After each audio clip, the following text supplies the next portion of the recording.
Welcome to episode 3 of Nearsighted Podcast. I'm Brandon Williams, and with me is my co-host, Big John Eisner. How's it going, John? Oh, it's going much better than the last time you asked me that, because we actually showed up this week. I'm excited to talk about this week's game much more than last week's. Yeah, it was definitely exciting to actually watch a West Virginia team play on all three sides of the ball pretty well. I mean, there was some good and some bad, obviously, with any game, but finally put a somewhat complete game together, and that was definitely. I actually felt comfortable leaving from watching the game. Like, I think there was like 2 minutes left, and I felt like I could leave, which is the first time that's been a thing this year. So that was cool. First time in 5 years. That's what I feel. We're at that point. But yeah, yeah, that is. There's a little bit of I don't even know what to call it, but yeah, I'm definitely glad to finally be able to feel like a normal fan for at least 1 week. Speaking of being a normal fan, yeah, 1 week. How about all this stuff going on with the basketball program? Dude, I need to know what former employee of WVU who was wronged now works at the NCAA. I need to know who works there. There's Because literally somebody there does. literally has to be someone. Yeah, so someone has it out for us. So yeah, what I was actually thinking about today is like, I was gonna say like, what if like strategically? By the way, if you haven't already seen the news and you're listening to this, uh, our starting guard Karkrisa was suspended for the first 9 games for accepting impermissible payments or gifts while at Arizona. So they're letting him serve his 9 game suspension at WVU because that makes sense. But to also follow up on that, Raekwon Battle, since we last spoke, has had his waiver denied. They've submitted an appeal actually just on Monday. So my theory is Josh Eilert's playing chess while they're playing checkers, and he says, "Listen, I'll make a deal with you. You can't prove that Karkrisa did this stuff, but I'll give you Karkrisa for 9 games if you give me Raekwon for the season." And I think that might be the that might be the trade off. That's the only way I can think of logically of what's going on here. I don't understand. I guess enough about it to know how they can they can retroactively suspend him from his new school.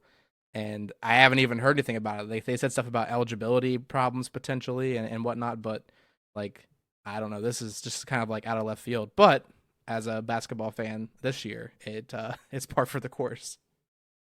Well, two thoughts on this. One, when are we going to start holding the schools accountable? Like, that would be really, really nice. Like, the actual offending schools that let this happen, like Kansas just gets away with everything. Now Arizona gets away with everything. Like, obviously 2 blue blood schools when it comes to basketball. And then you have little old West Virginia who takes the, blunt end of the stick On the chin. like, every single time.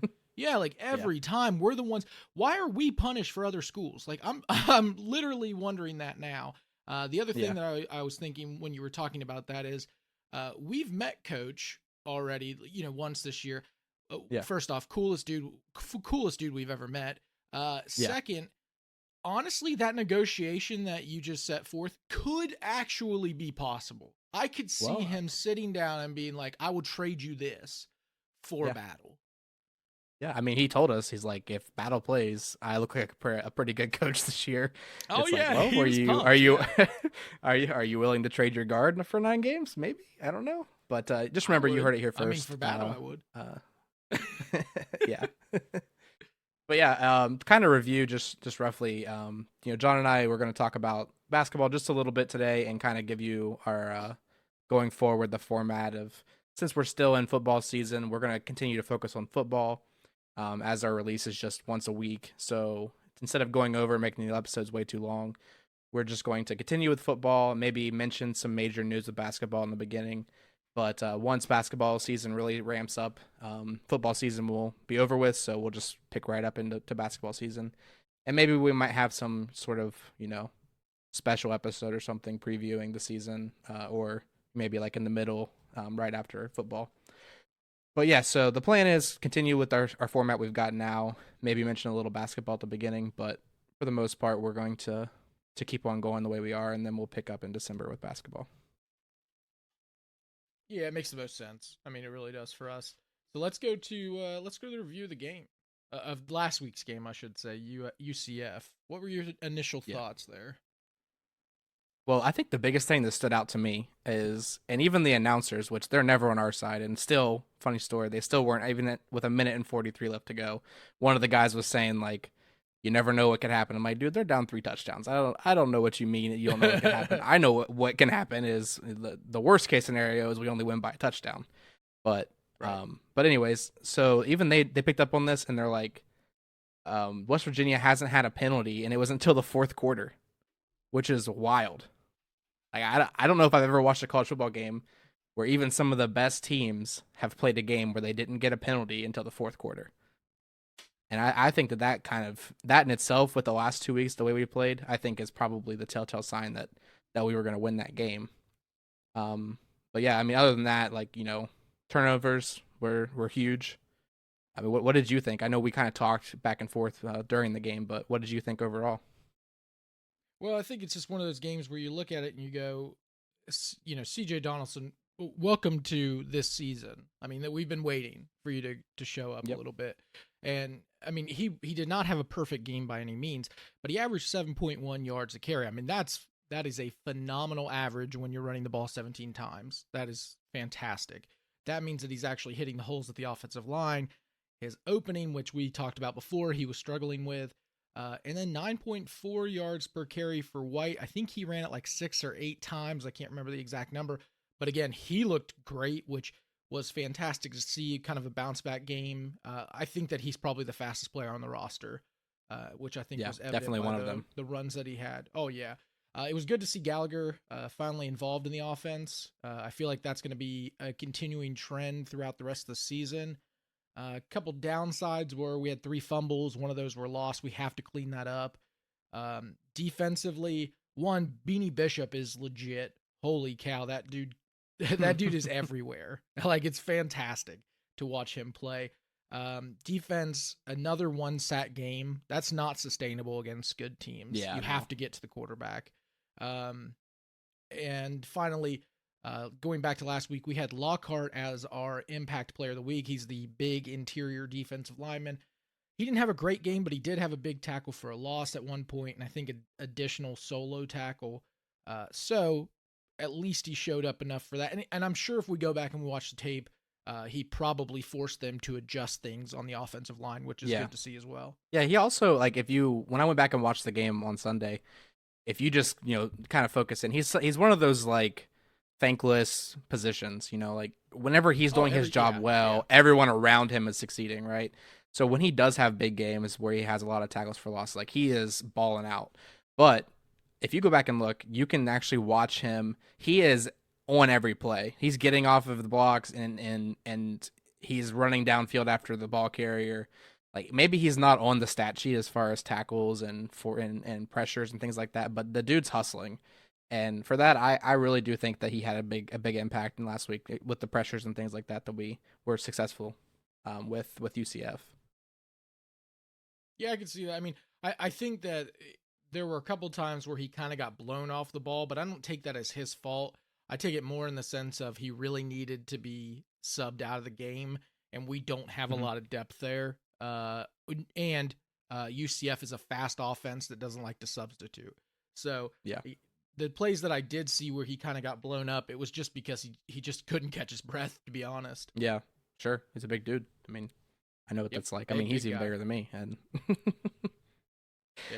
he's also, speaking of big fella. guys, I was going to tell you whenever you said that White might be the fastest on the team. So I don't know if you've heard of the guy. His name's DJ Oliver. He's also a freshman running back. He's like 5'10", 5'9", 240. Giant meatball, right? CJ told the press in his interview after the game, or maybe it was Monday, that DJ Oliver hits 22 miles an hour on GPS. Ooh. Which isn't the fastest on the team, but that is big I'll numbers take for that a all day. 240 Oh pound man. guy. Yeah. Holy So cow. I think that 20, that might be 22 a miles an hour. Oof. yeah. And Those he are laughed it off, and he was like, that's Derrick Henry numbers. I mean, legitimately, that's Derrick Henry numbers. "Yeah, it's wild." Being that big. But Yeah. CJ laughed about it, and he said that I don't think I'm supposed to be telling you this, but it's like I don't think you should be either. Yeah, can we keep look, the secret's already out of my boy Preston Fox. Can we keep some of the secrets? You know, we don't need to tell everybody all of our upcoming great players. I Yeah, so digress. that will be a very interesting player to follow going into the next couple of years. But yeah, did you touch on Beanie Bishop? Obviously, everybody Oh, knows who yeah. I Beanie mean, is I at this talked about point. he's the boy. He's the guy Yeah, now. That he is the dude guy. is Yeah, gonna be all over. He's all over the place. I love watching him play. yeah. That I mean, even like I think it was maybe Jordan Leslie that said something about, or maybe Neil Brown, where he said he's leading the nation or high in the nation in pass breakups, which means you're not catching the ball whenever you can be. It's like, yeah, but at the same time, like where we were last year with no one near the ball when it was being thrown, I think I'll take the pass breakups even over the interceptions. Yeah, So yeah, he's definitely I been don't always a fresh agree with air. that either. Yeah, I mean, I don't agree with Yeah, that either in the sense of like there are plenty of times where the corner or the safety or any defensive back does not have a chance at the ball, but in if you break that pass up I mean, that's a significant net yeah, positive for your defense every single time. So I love pass breakup statistics. yeah. No, I mean, I love to see it. It's less yards for the other team, which is always good for us at this point. Yeah, it turns out. Yeah. Anything else about yeah? Anything else for UCF? No, nothing else for UCF. I mean, in all honesty, WVU played the game that they had to play.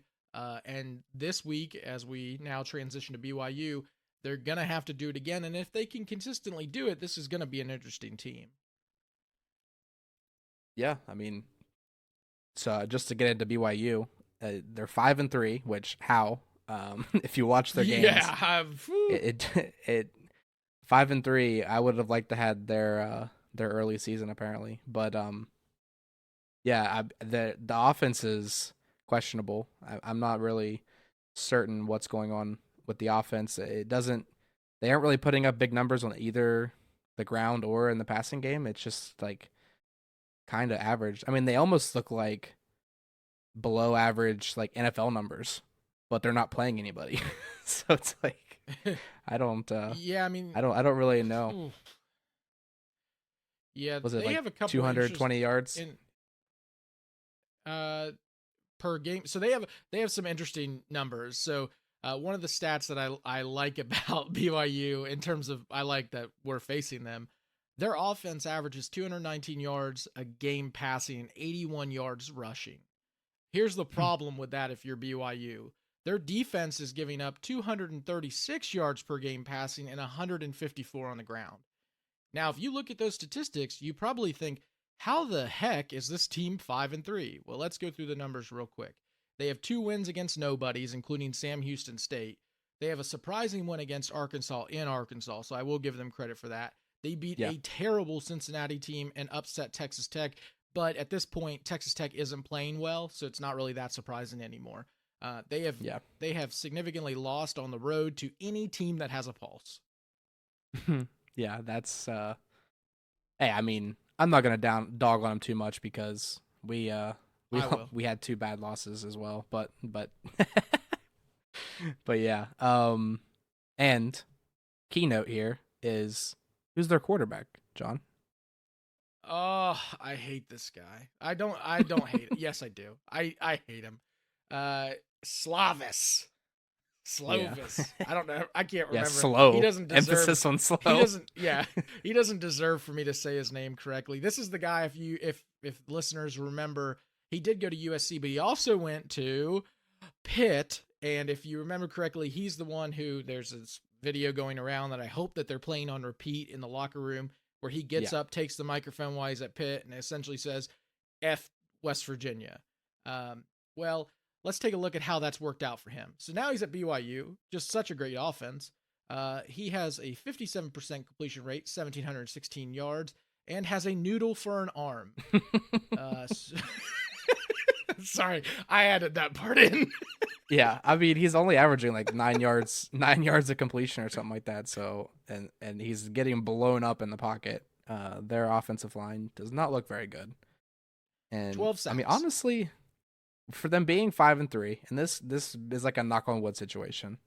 They look like maybe the worst team we've played this year, besides Duquesne. With I would say the worst D1 FCS team that we played this year. If you're talking pure film, yeah, I would agree with that. I mean, because we haven't played Cincy yet. I think that will be the worst team that we play. But pure film, this is the team. If you look to, I don't usually like to like dog on players, but I will this guy, just based off his history. The entire BYU conglomerate is like praying that this guy is not the starting quarterback anymore, because they're so sick of watching like his noodle arm flap out there and throw 57% completion rate. Yeah. Yeah, so he throws the ball really, really poorly to his own guys and really well to the other team, which is good news for us. Yeah, especially coming off the week we just had. Hopefully Beanie Bishop has another good week against a mediocre offense, the bad quarterback. Also, I don't know if everyone's up to speed on the BYU news, but their leading rusher has like 3/4 of their yards. Didn't play last week and is questionable this week. And I think, John, you said there's a game time decision essentially at this point. Yeah, I watched the coach's show, their coach's show, and he said that LJ Martin has been practicing and that he's essentially trending towards playing, but they will kind of figure out things on November 1st, November 2nd as to if he plays. Yeah, so I mean, even if he does play, I mean, the guy's he's a solid back. I mean, he's a freshman, I believe, and he's averaging like 5 yards a carry or so. But again, I mean, they're not really playing anybody. Our defense, the way we've been playing against the run right now, I mean, he could have a day, which obviously isn't ideal for us. But I would say coming off an injury, he'll probably be a little bit slow. They probably won't play him as many snaps because they're going to want him the rest of the year. And we'll have to go to number 2, who only has like 20 carries this year or something. It was a pretty small number. I mean, they don't run the ball that much either. Like I think they have a total of less than 100 attempts in their what is it, 8 games. Yeah, they're not a running team. And this is my favorite statistic so far. So you think of West Virginia, you think of like Garrett Green just running all over these defenses. Well, you do not have to think that when it comes to BYU, because our boy Noodle Arm Slavis has negative 41 yards rushing. So not only does he have noodle arms, he's got noodle legs. He's been sacked 12 times, and this is a professional quote by me. He is a, quote, sitting duck. So this is the game. We talked about it, just a few minutes ago. UCF was a 1-sack game, all right?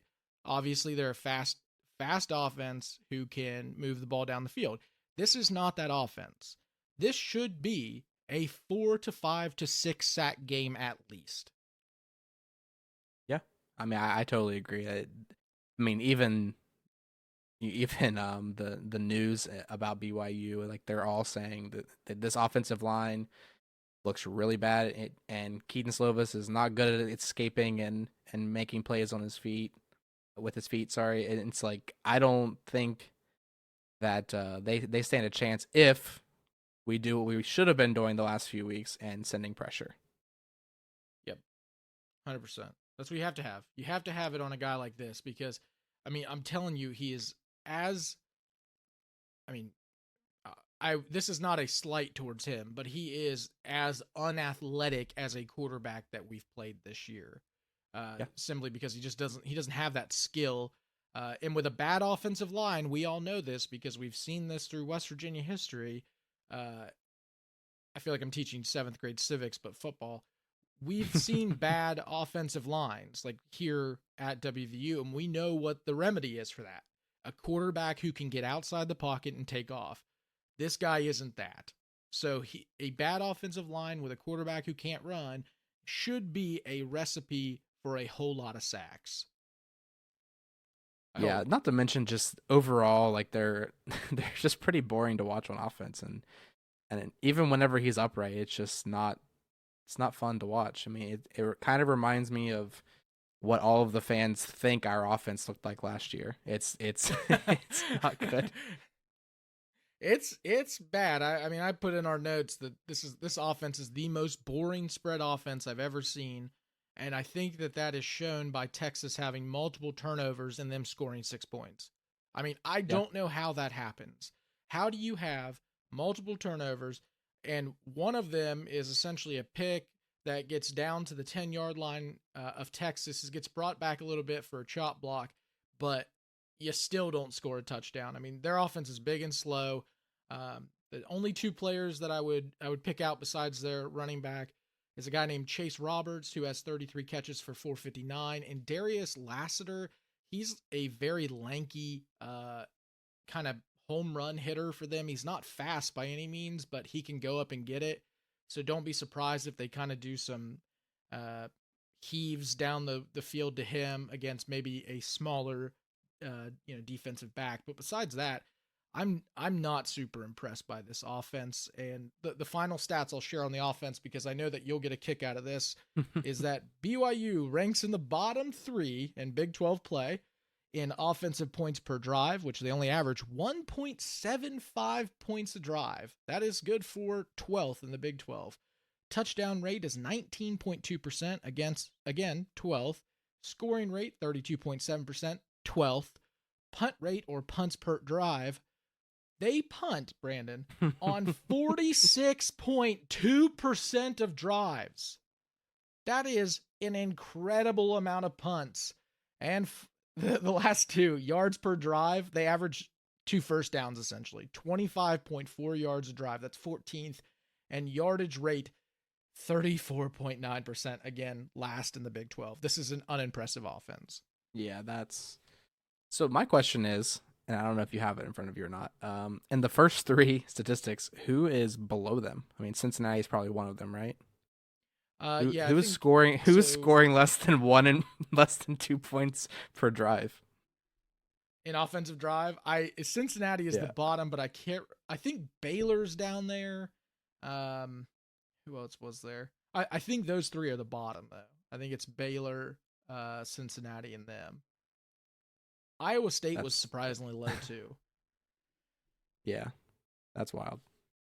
Yeah, I do love those stats, actually. Yeah, those are pretty. Those are some of my advanced ones. Is like, I like these. I found them on. You ran the numbers on those. Page. Oh, I didn't even have to. BYU shared those numbers, and I'm not even joking about that.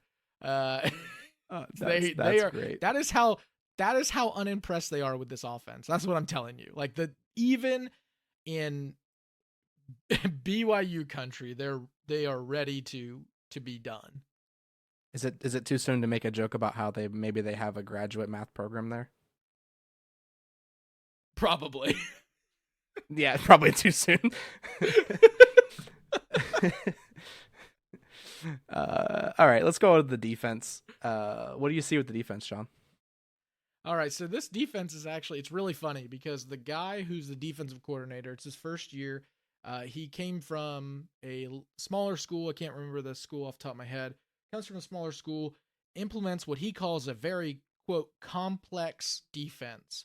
Well, it's not that complex. They run a 4-3, but they switch to a 3-man sometimes with 5 defensive backs. I know that's so complex. And they like to mix up man and zone. I don't see it as some big complex defense. Like, I don't understand that. And if anything, the stats kind of show that if it is complex, it's way too complex for their own players because they're not getting the grasp of it. That's the gist of their defense. That scheme though was started by Matt Campbell at Iowa State, right? Where he was switching between the 3-3-5 and the 4-3. I mean, I want to say there have been multiple coaches who do it. But yeah, Matt Campbell was very successful with switching back and forth. Yeah, I remember that was the Will Greer year, the fateful year where Iowa State almost pitched a shutout on us for no reason at all. That very true. That is very true. But yeah, this defense scheme wise, the defense is fine. Like their rotations are good. They have pretty good safety play. They're second in Big 12 with turnover rate. So it's not like their defense is significantly better than their offense. Let's put it that way, because they did cause multiple turnovers against Texas, even though they were really self-inflicted turnovers. But this defense is much, much better than their offense. Yeah, I would say the defense is probably what's been keeping them remotely close in some of these games, and probably helped them out in the wins they had. I mean, they've got a linebacker named Max Tooley, and he has Lee Koba numbers, and that's pretty solid. I mean, there's not a lot of linebackers with those kind of numbers, and this dude is racking up tackles this year. I think he actually even has more sacks than Lee, which of course we haven't had a whole lot of sacks this year on defense, but yeah, so that's definitely a guy to look out for. And then defensive lineman as well, 3.5 sacks. He's a 5th year. Oh, Max Tooley is also a 6-year player. He's been playing for this program since 2018, I think. That's so, that's and the had one thing I want to point out. 40 plus tackles every year, solo tackles every year with. Yeah, their players are I don't know, like they all have full-time jobs. Like that's how old they are. They've all graduated. They'll have kids. Like their kids are in college now. They're all they're grown men. I don't know how else to put it, but like Tyler Beatty is the defensive lineman you were talking about with 3.5 sacks. He's a 5th-year senior. They have multiple 5th and 6th-year seniors on this defense. It's incredible. Their quarterback is a 5th-year player. He's been to 3 schools already. It is hilarious to me how old this team is. Like this is an NFL roster age, but nowhere near as good. The only person older than these people is the quarterback from Georgia, the one that right that went to the NFL this year. Was he like 26? Stetson Bennett. Yeah, he he was I think he was my age. Dang, he was that old. Who cares? You know, I mean, at some point you got to move on, kid. But these players do not. They continue to play for this defense. Good news is this defense is pretty bad with penetration, just like us right now. They have 2 solid defensive backs. Jacob Robinson, 4 interceptions. Eddie Heckard, 3 picks. But they do have this underrated player who I watched his film on. It was so tough to get through because I actually had to listen to this kid talk, which was tough to listen to him talk about himself, but that's neither here nor there. His name is Crew Wakely. I want to make sure I get that right. He is a safety who was once a quarterback, has transitioned. That's the other thing that you're going to see on this team, Brandon, is there are a lot of players who started at BYU as a different position and now are starting on that defense. So Crew Wakely is that guy. Tyler Beatty is not, but the other defensive lineman that they have, who is their second best defensive lineman, I can't remember his name off the top of my head. He started as an offensive lineman. They just kind of are like, hey, you're never going to play the position you came here for, so why don't you pick a new one? Yeah, I mean, that's literally what happened. And to help you out, we're going to let you play for 12 years too, so... Yeah, right. Like when you're done, you actually get a pension. It's the only place in college football where you do. It's incredible. So yeah, but Crew's a good player. He was all over the field against Texas. He had that pick I was telling you about, but there was a terrible throw by their backup quarterback. Yeah. But yeah, I mean these are grown men who definitely, if they may not be the most athletic, but I will say, and without joking, these dudes understand how to play defense. And they're probably very financially responsible at this point in their life. Dude, they got stocks, bonds. It doesn't matter. Like 401ks. You might score on them, but they cashed out at 8 a.m. Like it was already a big day for them. Yep, that's true. we're All over right, here well, like WVU is Bitcoin, and these kids are like these kids are Wall Street. Like, it's insane. yeah, that's funny. Um, all right, so let's talk about special teams briefly. Not a whole lot to talk about. I don't think they've let, what is it, 3 or 4 go back to the house this year on punts. Yeah, a lot. Their punt coverage team and kick coverage team, they're horrible. I don't know how else to put it. Like, they've allowed a lot of touchdowns. Now, I will say there are 2 bright spots. One is their kicker. Their kicker is really good. He I think he on average can easily kick 40-yarders, which is impressive for a college kid. Now, the one guy that I'm super impressed with is their punter, which I don't normally talk about punters unless it's like Pat McAfee. But this guy's a dude. He had a 70-yarder against Tech. 70-yarder. And I'm not saying like this thing bounced and went 40 yards. No, this thing was in the air for quite a while. This guy can punt. He's also been there for 12 years and has a pension. But good, very, very good punter. So don't be surprised. I mean, obviously, go back to that stat. They punt the ball a lot, so he has a lot of practice. Yeah, I mean, if you're gonna punt 50% of the time almost, you should probably be pretty good at it. Yeah, turns out you're gonna need a leg there, kid. Yeah, You're gonna need it. Oliver Straw would love to go play for them after that and the comment he made. Dude, Oliver Straw, I can't imagine what his leg would look like. He would look like he'd have like one leg that looked like Popeye, the other one that was just like a normal human being. Like his leg would just be huge. I can't imagine like what stats. Like, I didn't look as close into the stats long range, but I did look at this kid this year and I was like, this kid is averaging an insane amount. I think he's averaging like 47 yards a punt, which in college is elite. Yeah, that's pretty good. But whenever you hit a 70-yarder every now and then, that's gonna raise that average a lot. Right. Last thing, did you happen to catch the video of the coach talking about country roads? Oh no. Okay, can we start by saying like their coach seems like a sweetheart of a guy. He really does. Like, dude, he I love seems him. like such a nice. Yeah, like he's just like happy to be there. Like, he played there. He just loves everything BYU. But you got to learn the traditions if you're going to talk about them. Yeah, he said he can't wait to hear the fans sing country roads. Me either, brother. Yeah, right. Like, that's my first reaction is like, oh, you too? Like, of course I want to hear it, pal. Like, that means we just beat you. Like, if you want, you could sing with us. We don't care at that point. Join me, section 130. We'll you can come up in the stands. I'll lock arms with you. We'll be good. Come on down, coach. The other thing I want to mention with BYU, BYU is like the least rival of a team and is the most talk I've had on a team. Like, just talking such crap on them, which I'm not going to say sorry for.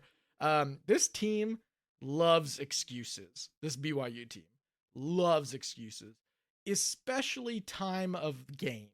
They have this belief that BYU only really wins games at night. They love playing at night. I think they call themselves like vampires or something like that. It's something really dumb, to be honest. But they love excuses. And it's not just like players and fans. The coaches talk about this, about how they looked at the schedule this year and tried to create environments where they knew their team played better, aka night games. Yeah. I couldn't believe a coach actually talk about that. Yeah, well, I mean, when half their players like have to have a full-time job, 9 to 5, you can't play before 7. Well, it's tough when you eat dinner at 4:30. Like, you got to get off the field or you got to just get on. Like, it's, you know what I mean? Like, if it's a noon game, you've probably had 2 square meals by then.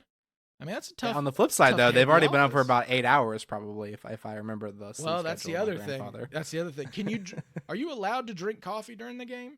Because I'm sure, like, on the side, that's what those no Gatorade. It's all coffee, and they're dehydrated by 1. Like that's their problem. At night they're fine because they get their mid-afternoon nap. All right, we gotta Oh stop. We man. gotta stop.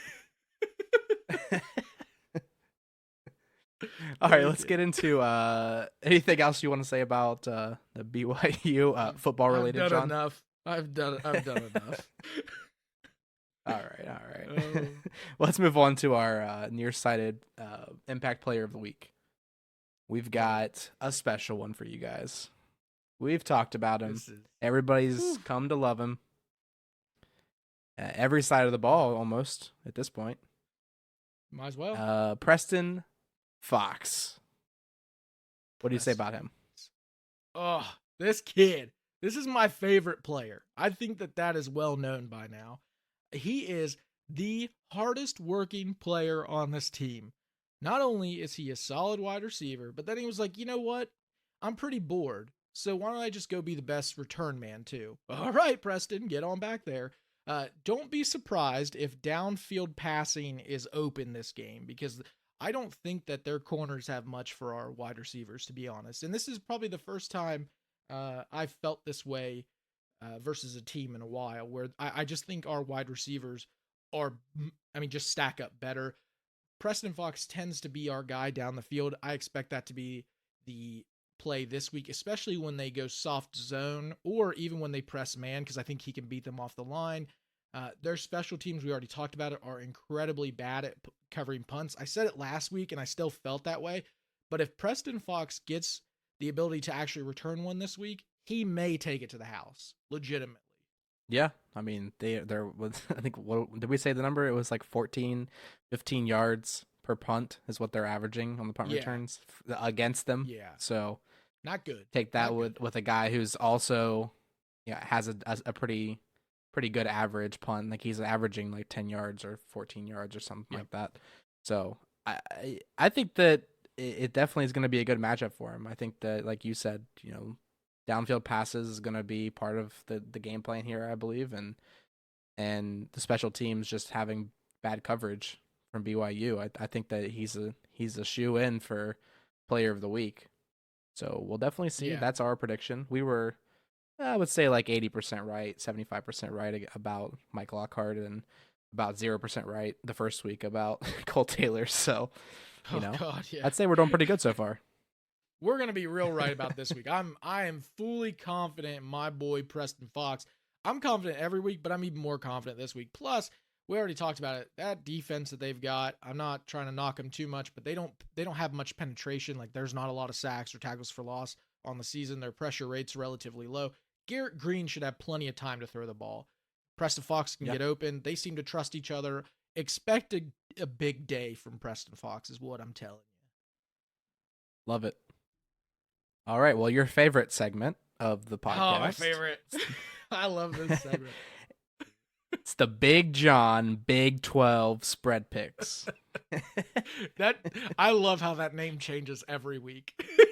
Yeah, I'm gonna never write that down. I'm just gonna keep No, renaming it every don't. week. Yeah, just name it. Just keep them coming. I love it. Next week I'm gonna call it Big Picks with Big John.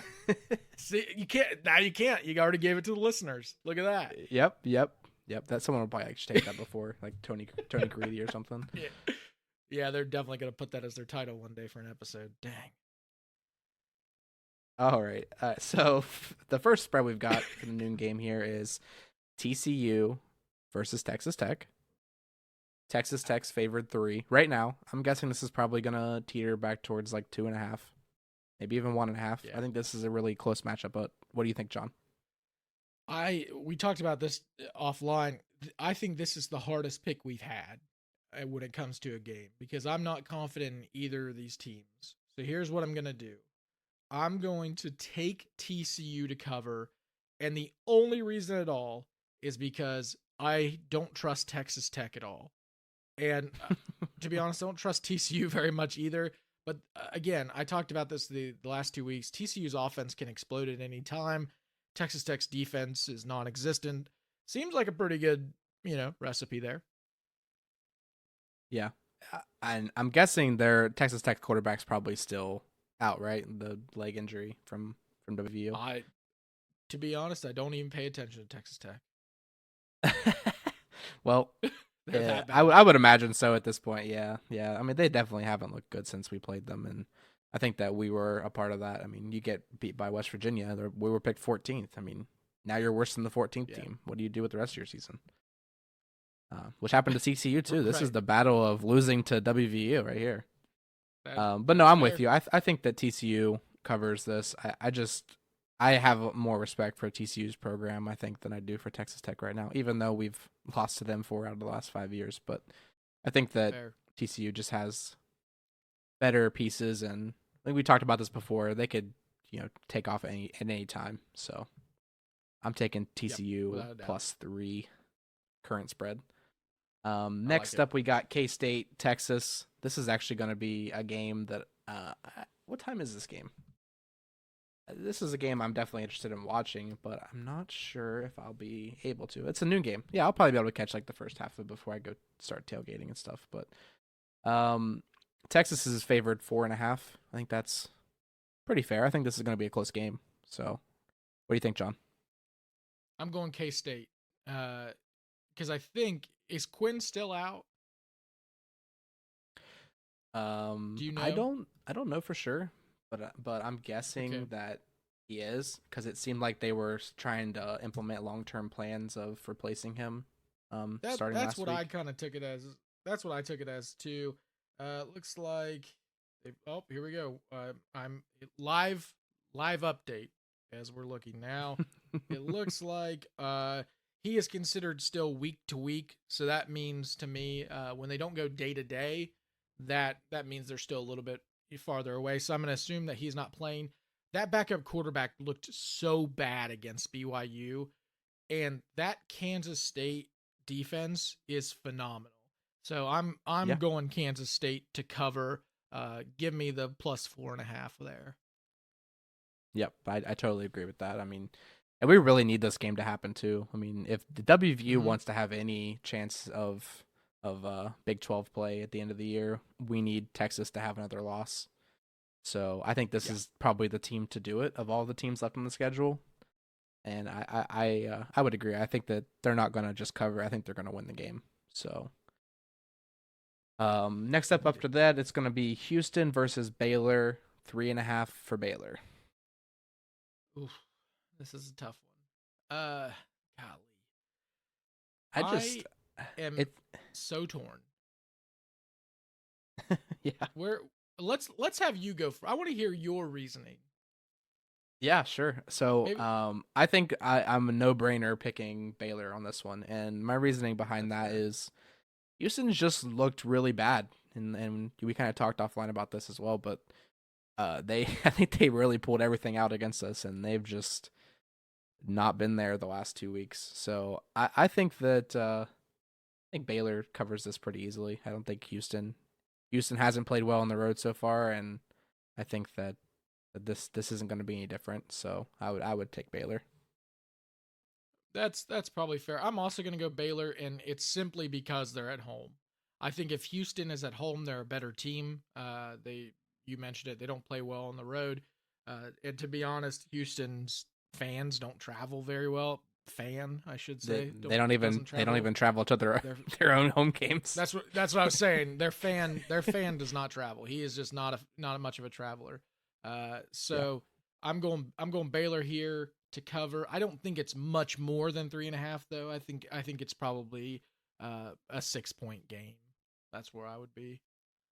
Yeah, I think definitely a one score. Definitely a one score game Yeah, is in some fashion. But who knows? I mean, if Houston plays the way they played last week, Baylor might be able to get a couple scores on them. But neither one of these fair. teams are looking very impressive right now. But next game up, we got Oklahoma versus Oklahoma State. Obviously, a very very big game this year. This will be the last time. I mean, I don't know if they'll schedule this out of conference, but this will be the last time for this rivalry game here. Yeah, Oklahoma's favored five I and a don't think it's half. currently But scheduled. I don't think it's currently is it scheduled. currently? Okay, yeah. Yeah, I don't think so. I think that was kind of a discussion this year where this would be kind of off for a while. You said the spread is what 5.5 for Oklahoma? Yeah. It's Okay. at Oklahoma State as well. Um, Keep in mind. okay, at Oklahoma State. I'm taking Oklahoma here. I think that Oklahoma covers. I don't think Oklahoma State has much of a defense, to be honest. We talked about it like when we talked about the episode where we faced them. I think that we played down to their defense. I don't see Oklahoma doing that 2 weeks in a row where they played down last week as well. So I'm gonna go Oklahoma minus 5.5. I think they win by, I don't know, 7 or 10 points. Gotcha. I think as hard as this is for me, because again, if we're looking at the forecast for WVU, we need Oklahoma to actually win this game.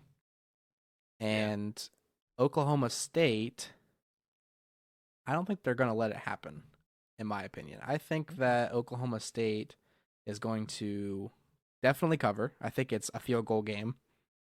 And I think if Ollie Gordon gets going the way he's been going the last 2 to 3 weeks, I don't think Oklahoma has an answer for it. And I think that Oklahoma State definitely covers and might even win this game. Yeah, I mean I think that's my point in this too, is like against that Oklahoma defense, I just don't see him getting what he needs to win. I guess that's kind of my position, because I don't think I don't think Bowman's beating Oklahoma. I think it has to be Ollie, but I just don't see him getting that against that defense. Now, would I be surprised if he does? Absolutely not. I mean that kid is phenomenal. So, Yeah. would not be shocked if Oklahoma State won. I would be shocked if Oklahoma State won and you told me that Ollie had less than 150 yards rushing. Yeah, no, I agree. I mean, we knew this going into our game. Oklahoma State needs Ollie Gordon, right? Like if he's not doing a 200-yard plus game, then they're probably not winning, and that's kind of been the story the last few weeks. So, I mean, I agree with that. I still think, and I will go ahead and say that Ollie Gordon, while we know who he is and people in the Big 12 know who he is, I think this is his time to shine under the bright lights against a team like Oklahoma, who is, I think they're like 11th, 10th in the nation right now. It's going to be a midday game. Like, there's going to be people watching this game just because it's Oklahoma and it's a ranked team playing at that time slot. So I think it's a good chance for him to showcase his abilities, and I think he's going to take the most of it, and I think make the most of it, and I think that they're going to cover here. But like I said, I need Oklahoma to win. We need Oklahoma to win, so that way that win means more. Yeah.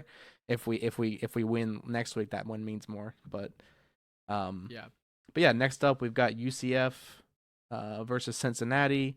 UCF's favored 3.5. All right, Brandon, this is gonna be my new weekly thing. I want everyone who's listening right now, just pause it right after I give you these instructions. I want you to get on the horn to Las Vegas. All right.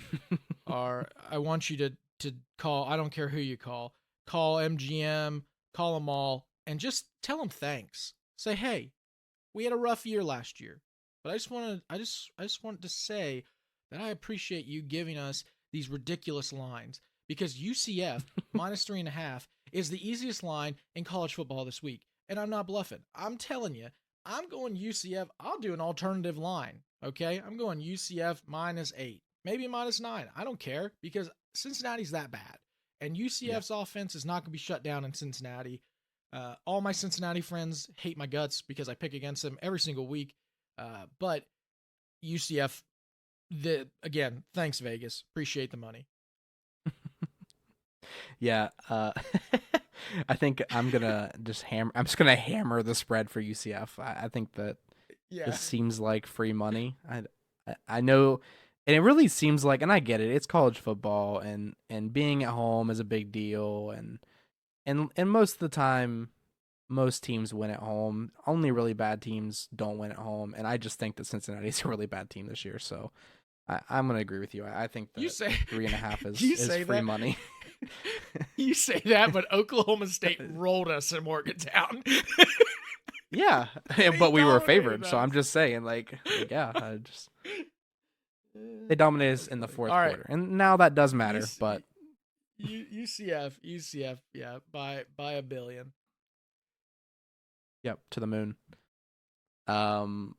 second to last here, penultimate, Kansas versus Iowa State. Also a very important game, I believe, to Yes. WVU's future. Yeah. So a big reason why these are big games, if people who aren't doing the math, we don't play Texas, we don't play Kansas State, we don't play Kansas, we don't play Iowa State. Crazy. So Crazy. these are very big games because the opponents that we beating those teams we don't play, gives us the upper hand in tiebreaker situations. So, that being said, John, how do you feel about Iowa State 2.5-point favorite? Oh man. So once again, I don't know if you need to pick up the phone and call Las Vegas. Maybe just shoot them like an email or a text. Just say, "Hey, thanks again." You don't even have to tell them why. Just say, "Hey, thanks again," because They're gonna know why. Kansas plus 2.5 to me is nuts. I like this Kansas team. Look, I don't hate the Iowa State team by any means, but I was surprised when you told me that Iowa State was favored. I know that they're at home. I get it. I'm going Kansas to cover here. Yeah, I can respect that. I think it's a close game. I mean, I think that the line. It is. It is. I think the line's probably fair, just because Iowa State's defense is so good and Kansas has made a lot of mistakes, especially during close games. Like I swear that, and this is a made up statistic straight off the internet by BYU, All of mine on their are statistics too. site. Yeah.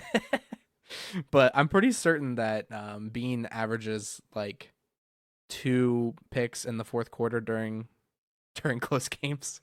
So I don't know. I think Iowa All State's right. defense is pretty solid, and I think that the Iowa State probably covers this, in my opinion. But Yeah. I do Maybe don't think send a if text. can Maybe don't. yeah, I'm probably not calling Vegas on this one, but I told you don't you know, call. I told you don't call. It's not that good.